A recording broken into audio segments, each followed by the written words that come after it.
गोकुळ दूध संघाची पंचवार्षिक निवडणूक येत्या जून महिन्यात होण्याची शक्यता आहे।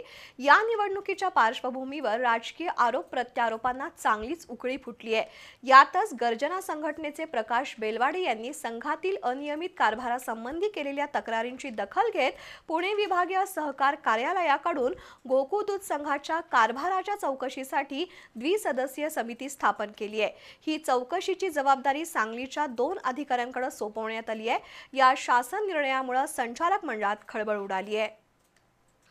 गोकुळ दूध संघाच्या निवडणुकीच्या पार्श्वभूमीवर सध्या अवसायानात काढलेल्या दूध संस्थांचा विषय चांगलाच गाजतोय।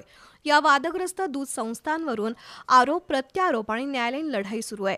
याच पार्श्वभूमीवर गर्जना संघटनेचे अध्यक्ष आणि वडकशिवाले इथल्या श्री महादेव सहकारी दूध संस्थेचे संचालक प्रकाश बेलवाडे यांनी गोकुळ विरोधात तक्रारींचा पाढाच वाचण्यास सुरुवात केली आहे। यातूनच त्यांनी गोकुळ दूध संघाच्या विद्यमान संचालक मंडळाने केलेल्या मनमानी कारभाराबद्दल सहकार विभागाकडे तक्रार केली होती। यामध्ये प्रामुख्याने 1200 दूध संस्थांची नियमबाह्य नोंदणी यावर भर दिला होता। या सर्व तक्रारींची दखल घेत पुणे विभागीय सहकार उपनिबंधक दुग्ध विभाग राजकुमार पाटील यांनी गोकुळ दूध संघाच्या कारभाराची चौकशी करण्यासाठी द्विसदस्यीय समिती स्थापन केली आहे।